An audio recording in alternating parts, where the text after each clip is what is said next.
ನಮಸ್ಕಾರ ಸ್ನೇಹಿತರೆ, ಹೊಸದೊಂದು ವಿಡಿಯೋಗೆ ತಮಗೆಲ್ಲರಿಗೂ ಆತ್ಮೀಯವಾದ ಸ್ವಾಗತಗಳು. ಭಾರತವು ಆಸ್ಟ್ರೇಲಿಯಾವನ್ನು ರೋಚಕವಾಗಿ 24 ರನ್ಗಳಿಂದ ಸೋಲಿಸಿತು.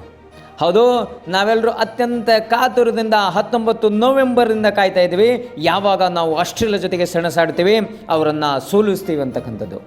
ರೋಹಿತ್ ಶರ್ಮಾ ಅವರಂತೂ ಹೇಳ್ತಾ ಇದ್ರು, ಯಾವಾಗ ವರ್ಲ್ಡ್ ಕಪ್ನ ಫೈನಲ್ ಪಂದ್ಯದಲ್ಲಿ ಟ್ರಾವಿಸ್ ಹೆಡ್ ಅವರ ಅದ್ಭುತ ಬ್ಯಾಟಿಂಗ್ನಿಂದ ಸೋಲ್ತೀವಲ್ಲ ನಾವು, ಆವಾಗ ಹೇಳ್ತಿದ್ರು ಅವರು, ನನಗೆ ಮೂವ್ ಆನ್ ಮಾಡೋಕ್ಕಾಗ್ತಾ ಇರಲಿಲ್ಲ.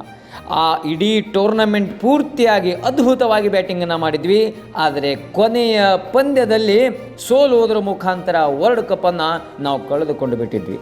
ಆದರೆ ಆ ಎಲ್ಲ ಸೋಲಿನಿಂದ ಆ ಮನಸ್ಸೊಳಗೆ ಒಂದು ಹತಾಶೆ, ನಿರಾಶೆ, ಸಿಟ್ಟು, ದ್ವೇಷ ಎಲ್ಲವೂ ಬೆಳೆದುಕೊಂಡು ಬಿಟ್ಟಿತ್ತು. ಯಾವಾಗ ನಾವು ಆಸ್ಟ್ರೇಲಿಯಾ ಜೊತೆಗೆ ಆಡ್ತೇವೆ, ICC ಟೂರ್ನಮೆಂಟ್ಗಳಲ್ಲಿ ಅವರನ್ನು ಸೋಲಿಸಿ ಬಿಡೋಣ ಅಂತ ತಿಳ್ಕೊಂಡು, ಅವೆಲ್ಲ ಸಿಟ್ಟನ್ನು, ಸೇಡನ್ನು ರೋಹಿತ್ ಶರ್ಮಾ ಅವರು ಈ T20 ಪಂದ್ಯದಲ್ಲಿ ತೀರಿಸಿಕೊಂಡು ಬಿಟ್ಟರು ಅಂತ ತಿಳ್ಕೊಂಡು ಹೇಳ್ಬೋದು. ಆಸ್ಟ್ರೇಲಿಯಾಗೆ ಈ ಪಂದ್ಯ ಮಾಡು ಇಲ್ಲವೇ ಮಡಿಯಾಗಿತ್ತು. ಅಂತಹ ಪಂದ್ಯದಲ್ಲಿ ಆಸ್ಟ್ರೇಲಿಯಾವನ್ನು ಸೋಲಿಸುವುದರ ಮುಖಾಂತರ ಅದನ್ನು ಸೆಮೀಸ್ನಿಂದ ಹೊರ ಹಾಕಿತು. ಆ ವರ್ಲ್ಡ್ ಕಪ್ ಸೋಲಿನ ರಾತ್ರಿ ನಮಗಾಗಿರ್ತಕ್ಕಂಥ ಆಘಾತ, ಆ ನೋವು, ಆ ಸಂಕಟಗಳು ಇವತ್ತು ಆಸ್ಟ್ರೇಲಿಯಾದವರಿಗೂ ಆಗಲಿದೆ. ಇವತ್ತಿನ ಪಂದ್ಯದುದ್ದಕ್ಕೂ ರೋಹಿತ್ ಶರ್ಮಾ ಅವರ ಬ್ಯಾಟಿಂಗ್ ಅದ್ಭುತವಾಗಿತ್ತು. ಒನ್ ಮ್ಯಾನ್ ಶೋ ಇಂದ ಕೂಡಿತ್ತು ಈ ಪಂದ್ಯ. ಅವರು ಹೇಳ್ತಾ ಇದ್ರು, ನಮ್ಮ ಹುಡುಗರ ಕೈಯಿಂದ ಮೂವ್ ಆನ್ ಮಾಡೋಕ್ಕೆ ಆಗ್ತಾ ಇಲ್ಲ. 7 ತಿಂಗಳು ಆಗಿದ್ದರೂ ಕೂಡ ಮನಸ್ಸಲ್ಲಿ ಆ ನೋವು ಹಾಗೆ ಉಳಿದಿತ್ತು. ಅದೆಲ್ಲವನ್ನು ಇವತ್ತು ಸರಿಪಡಿಸಿದ್ದಾರೆ ರೋಹಿತ್ ಶರ್ಮಾ ಅವರು. ಇಲ್ಲಿ ಕೇವಲ ಆಸ್ಟ್ರೇಲಿಯಾವನ್ನು ಮ್ಯಾಚ್ ಪಂದ್ಯವನ್ನು ಸೋತಿಲ್ಲ, ಅದನ್ನು ಸೆಮೀಸ್ನಿಂದ ಹೊರ ಹಾಕಿದ್ದಾರೆ. ಇದಕ್ಕೆ ಕಾರಣಕರ್ತರು ಒನ್ ಆ್ಯಂಡ್ ಓನ್ಲಿ ಶರ್ಮಾಜಿ ಕಾ ಬೇಟ ರೋಹಿತ್ ಶರ್ಮಾ ಅವರು. ಟಾಸ್ ಗೆದ್ದುಕೊಂಡು ಭಾರತವನ್ನು ಬ್ಯಾಟಿಂಗ್ಗೆ ಆಹ್ವಾನಿಸ್ತಾರೆ ಆಸೀಸ್ ಕ್ಯಾಪ್ಟನ್ ಅವರು. ಬ್ಯಾಟಿಂಗ್ ಬಂದಿರತಕ್ಕಂತಹ ಭಾರತವು ಆರಂಭ ಅಷ್ಟೇನೂ ಉತ್ತಮವಾಗಿರಲಿಲ್ಲ. ರೋಹಿತ್ ಶರ್ಮಾ ಅವರ ಬ್ಯಾಟಿಂಗಿಂದ ರನ್ಗಳು ಬರ್ತಾ ಇದ್ದಾವೆ, ಆದರೆ ವಿರಾಟ್ ಕೊಹ್ಲಿ ಅವರ ಬ್ಯಾಟು ಶಾಂತವಾಗಿದೆ. ಹ್ಯಾಸಲ್ವುಡ್ ಅವರಿಗೆ 5 ಎಸೆತಗಳಲ್ಲಿ 0 ರನ್ಗಳನ್ನು ಮಾಡೋದ್ರ ಮುಖಾಂತರ ಮೊದಲ ವಿಕೆಟ್ ಪತನ ಆಗ್ತದೆ. ಅಲ್ಲಿಂದ ಸ್ಟಾರ್ಟ್ ಆಗ್ತದೆ ನೋಡಿರಿ ಮುಂದಿನ ಓವರ್ನ ಮಿಚೆಲ್ ಸ್ಟಾರ್ಕ್ ಅವರ ಓವರ್ನಲ್ಲಿ ತಮ್ಮೆಲ್ಲ ಸಿಟ್ಟುಗಳನ್ನು ತೋರಿಸ್ಲಿಕ್ಕೆ ಪ್ರಾರಂಭ ಮಾಡ್ತಾರೆ.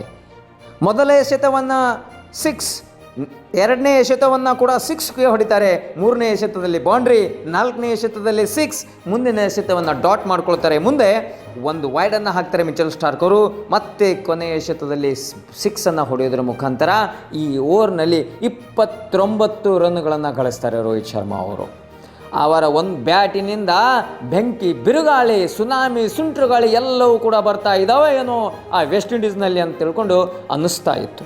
ಅದ್ಭುತವಾಗಿ ಪ್ಯಾಟ್ ಕಮಿನ್ಸ್ ಅವರಿಗಂತೂ ಕೂತ್ಕೊಂಡು ಸ್ವೀಪ್ ಹೊಡಿತಾರೆ ಮೊದಲನೇ ಎಸೆತದಲ್ಲಿ. ಯಾವೊಬ್ಬ ಬಾಲರನ್ನು ಕೂಡ ಬಿಡುವುದಿಲ್ಲ. ರೋಹಿತ್ ಶರ್ಮಾ ಅವರಿಗೆ ಆ ಚೆಂಡು ಫುಟ್ಬಾಲ್ ಥರ ಕಾಣಿಸ್ತಾ ಇತ್ತು ಅಂತ ತಿಳ್ಕೊಂಡು ಅನ್ನಿಸ್ತದೆ. ಯಾಕಂತಂದರೆ ಅವ್ರು ಹೆಂಗೆ ಹೊಡಿತಾ ಇದ್ರಪ್ಪ ಅಂತಂದರೆ, ಹೊಡ್ಡಿ ಮಗ ಬೆಡ್ಡ ಆಸ್ಟ್ರೇಲಿಯಾ ಬಾಲರ್ಗಳನ್ನು ಬೌಂಡ್ರಿ ಹೊಡಿ, ಸಿಕ್ಸರ್ ಹೊಡಿ, ಚಚ್ ಅವರನ್ನು ಬಿಡ್ಡ ಬಾಲನ್ನು ಸ್ಟೇಡಿಯಮಿಂದ ಆಚೆ ಕಳಿಸೋ ಅನ್ನಿಸ್ತಾ ಇತ್ತು. ಆ ರೀತಿಯಾಗಿ ಸ್ಟಾರ್ಕ್ ಇರಲಿ, ಯಾವುದೇ ಆಸ್ಟ್ರೇಲಿಯಾ ಬಾಲರ್ಗಳನ್ನು ಬಿಟ್ಟೇ ಇಲ್ಲ ಅವರು. 8 ಸಿಕ್ಸರ್ಗಳು ಮತ್ತು 7 ಬೌಂಡ್ರಿಗಳ ಮುಖಾಂತರ 41 ಎಸೆತಗಳಲ್ಲಿ 92 ರನ್ಗಳನ್ನು ಮಾಡ್ತಾರೆ. ರೋಹಿತ್ ಶರ್ಮಾ ಅವರು ಈ ಪಂದ್ಯದೊಳಗೆ ಕೇವಲ 19 ಎಸೆತಗಳಲ್ಲಿ ತಮ್ಮ 50ಯನ್ನು ಪೂರೈಸ್ಕೊಂಡು ಬಿಡ್ತಾರೆ. ಇದು ಎಲ್ಲಕ್ಕಿಂತ ಫಾಸ್ಟೆಸ್ಟ್ ಆಗುತ್ತೆ ಇಲ್ಲಿ ಎಲ್ಲ T20 ಪಂದ್ಯಗಳಲ್ಲಿ. 8.4 ಓವರುಗಳು ಮುಗಿಯುವಷ್ಟರಲ್ಲಿಯೇ ಭಾರತದ ಒಟ್ಟಾರೆ ಸ್ಕೋರು 100 ತಲುಪಿಬಿಟ್ಟಿರುತ್ತದೆ. ಇನ್ನೊಂದು ವಿಶೇಷವಾದ ರೋಹಿತ್ ಶರ್ಮಾ ಅವರು ರೆಕಾರ್ಡನ್ನು ಕೂಡ ಮಾಡ್ತಾರೆ. ಅದು ಯಾವುದಪ್ಪ ಅಂತಂದರೆ, T20 ಇತಿಹಾಸದಲ್ಲಿ ಅತಿ ಹೆಚ್ಚು ಸಿಕ್ಸರ್ಗಳನ್ನು ಸಿಡಿಸಿರ್ತಕ್ಕಂಥ ಒಬ್ಬ ಬ್ಯಾಟ್ಸ್ಮನ್ ಆಗಿ ಹೊರಹೊಮ್ತಾರೆ. 200 ಸಿಕ್ಸರ್ಗಳನ್ನು ಸಿಡಿಸಿರ್ತಕ್ಕಂತಹ ಮೊದಲ ಬ್ಯಾಟ್ಸ್ಮನ್ ಈ ನಮ್ಮ ರೋಹಿತ್ ಶರ್ಮಾ ಅವರು ಆಗ್ತಾರೆ. ಈ ಪಂದ್ಯದೊಳಗೆ ಎಲ್ಲರೂ ಸೇರಿಕೊಂಡು ಒಟ್ಟಾರೆಯಾಗಿ ಹೊಡೆದಿದ್ದು 15 ಸಿಕ್ಸರ್ಗಳು. ಅದರಲ್ಲಿ ರೋಹಿತ್ ಶರ್ಮಾ ಅವರ ಒಬ್ಬರೇ 8 ಸಿಕ್ಸರ್ಗಳನ್ನು ಹೊಡಿತಾರೆ. ಹಾಗಾದರೆ ನಾವು ನೋಡ್ಬೋದು ಅವರಲ್ಲಿ ಆಸ್ಟ್ರೇಲಿಯಾದೊಂದಿಗೆ ಆಡ್ತಕ್ಕಂಥ ತುಡಿತ ಎಷ್ಟಿತ್ತು ಅಂತ ತಿಳ್ಕೊಂಡು. ಅದಕ್ಕೆ ಕಾಮೆಂಟ್ರಿಯಲ್ಲಿ ಹೇಳ್ತಾ ಇದ್ದು, ರೋಹಿತ್ ಶರ್ಮಾ ಅವ್ರನ್ನ ಬ್ಯಾಟಿಂಗನ್ನು ನೋಡ್ತಾ ಇದ್ದರೆ ಹೋಳಿಗೆ ಉಂಡಷ್ಟೇ ಸಂತೋಷ ಆಗ್ತಾ ಇದೆ ಅಂತ ತಿಳ್ಕೊಂಡು ಉತ್ತರ ಕರ್ನಾಟಕದ ಭಾಷೆಯೊಳಗೆ ಹೇಳ್ತಾ ಇದ್ರು. ಈ ಪಂದ್ಯದೊಳಗೆ ಉಳಿದ ಎಲ್ಲ ಬ್ಯಾಟ್ಸ್ಮನ್ಗಳು, ರೋಹಿತ್ ಅವರನ್ನು ಬಿಟ್ಟರೆ ಉಳಿದೆಲ್ಲ ಬ್ಯಾಟ್ಸ್ಮನ್ಗಳಿಂದ ಕೂಡ ಸ್ವಲ್ಪ ಪ್ರಮಾಣದಲ್ಲಿ ಸಹಾಯ ಸಿಗ್ತದೆ. ಎಲ್ಲರೂ ಕೂಡ 30ಸ್ಗಳಲ್ಲಿ ಔಟ್ ಆಗ್ತಾರೆ. ಯಾರೊಬ್ಬ ಬ್ಯಾಟ್ಸ್ಮನ್ ಕೂಡ ಹೆಚ್ಚಾಗಿ ರನ್ಗಳನ್ನು ಹೊಡೆಯೋದಿಲ್ಲ, ಆದರೂ ಕೂಡ ತಂಡಕ್ಕೆ ಬೇಕಾಗಿರ್ತಕ್ಕಂಥ ಉಪಯುಕ್ತ ಕಾಣಿಕೆಯನ್ನು ಕೊಡ್ತಾರೆ. ವಿರಾಟ್ ಕೊಹ್ಲಿ ಅವ್ರನ್ನ ಬಿಟ್ಟರೆ ರಿಷಬ್ ಪಂತ್ ಅವರು 15 ರನ್ಗಳನ್ನು ಮಾಡ್ತಾರೆ. ಸೂರ್ಯಕುಮಾರ್ ಯಾದವ್ ಅವರು 31 ರನ್ಗಳನ್ನು ಮಾಡ್ತಾರೆ. ಅದಾದ ನಂತರ ದುಬೆ ಅವರು 28 ರನ್ಗಳನ್ನು ಮಾಡ್ತಾರೆ. ಅದಾದ ನಂತರ ಹಾರ್ದಿಕ್ ಪಾಂಡ್ಯ ಅವರು 27 ರನ್ಗಳನ್ನು ಮಾಡ್ತಾರೆ 17 ಎಸೆತಗಳಲ್ಲಿ. ಇಲ್ಲಿ ಇನ್ನೊಂದು ತಂಡಕ್ಕೆ ತಲೆನೋವಾಗಿರೋದಪ್ಪ ಅಂತಂದರೆ ದುಬೇಜಿ IPLನಲ್ಲಿ ಅದ್ಭುತ ಫಾರ್ಮ್ನಲ್ಲಿದ್ದರು, ಆದರೆ ಇಂಟರ್ನ್ಯಾಷನಲ್ ಬಂದಾಗ ಅವರ ಬ್ಯಾಟಿಂದ ಅಷ್ಟೊಂದು ಹೇಳಿಕೊಳ್ಳುವ ಹಾಗೆ ರನ್ಗಳು ಬರ್ತಾ ಇಲ್ಲ. ಒಟ್ಟಾರೆಯಾಗಿ ರೋಹಿತ್ ಶರ್ಮಾ ಮತ್ತು ತಮ್ಮ ತಂಡದವರ ಕೂಡಿಕೊಂಡು ಭಾರತದ ಒಟ್ಟು ಸ್ಕೋರು 20 ಓವರ್ಗಳ ಅಂತ್ಯಕ್ಕೆ 205 ರನ್ಗಳು 5 ವಿಕೆಟ್ ನಷ್ಟಕ್ಕೆ ಆಗ್ತದೆ. ಸೆಕೆಂಡ್ ಬ್ಯಾಟಿಂಗ್ ಬಂದಿರತಕ್ಕಂತಹ ಆಸ್ಟ್ರೇಲಿಯಾದವರ ಆರಂಭ ಅಷ್ಟೇನು ಚೆನ್ನಾಗಿರೋದಿಲ್ಲ. ಮೊದಲ ವಿಕೆಟ್ ಡೇವಿಡ್ ವಾರ್ನರ್ ಅವರ ರೂಪದಲ್ಲಿ ಬೀಳ್ತದೆ.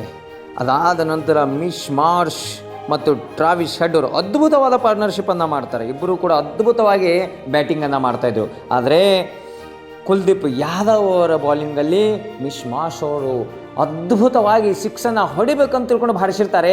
ಆದರೆ ಬೌಂಡ್ರಿ ಲೈನಲ್ಲಿ ಅಕ್ಷರ್ ಪಟೇಲ್ ಅವರೊಂದು ಅದ್ಭುತವಾದ ಕ್ಯಾಚನ್ನು, ಅನ್ಬಿಲೀವಬಲ್ ಕ್ಯಾಚನ್ನು ಹಿಡಿತಾರೆ. ಇದರ ಮುಖಾಂತರ ಕ್ಯಾಪ್ಟನ್ ಅವರ ಪಾರಿ ಅಂತ್ಯ ಆಗ್ತದೆ. ಅದಾದ ನಂತರ ಗ್ಲೆನ್ ಮ್ಯಾಕ್ಸ್ವೆಲ್ ಅವರು ರವೀಂದ್ರ ಜಡೇಜಾ ಅವರ ಒಂದೇ ಓವರ್ನಲ್ಲಿ 17 ರನ್ಗಳನ್ನು ಹೊಡಿತಾರೆ.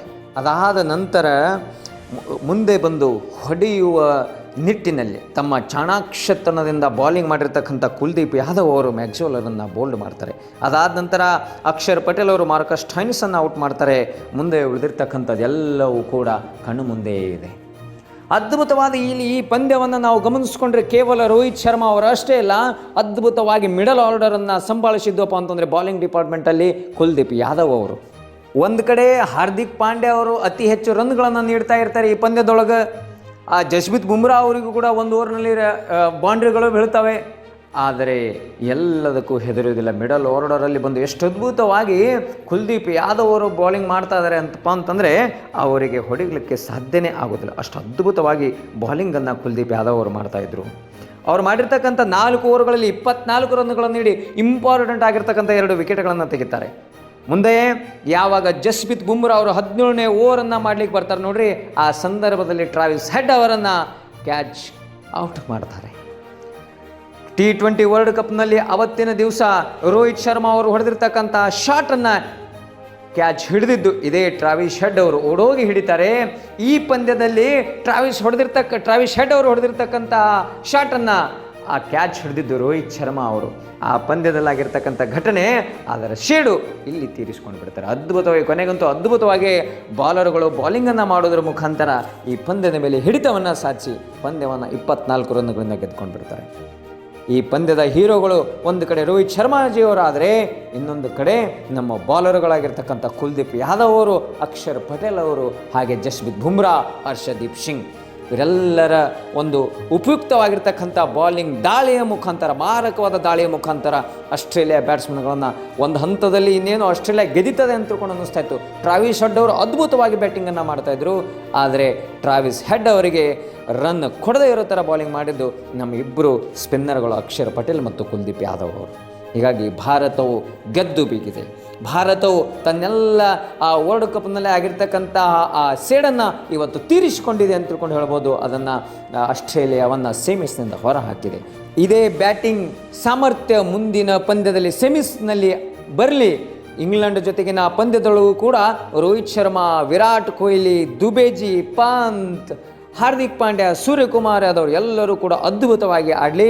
ನಮ್ಮ ಸೆಮಿಫೈನಲ್ ಗೆಲ್ಲುವುದರ ಮುಖಾಂತರ ಫೈನಲ್ಗೆ ಎಂಟ್ರಿ ಆಗಲಿ ಅಂತ ತಿಳ್ಕೊಂಡು ಹಾರೈಸೋಣ. ಮತ್ತೊಮ್ಮೆ ಭಾರತ ಅವರಿಗೆ ಶುಭಾಶಯಗಳನ್ನು ಹೇಳ್ತಾ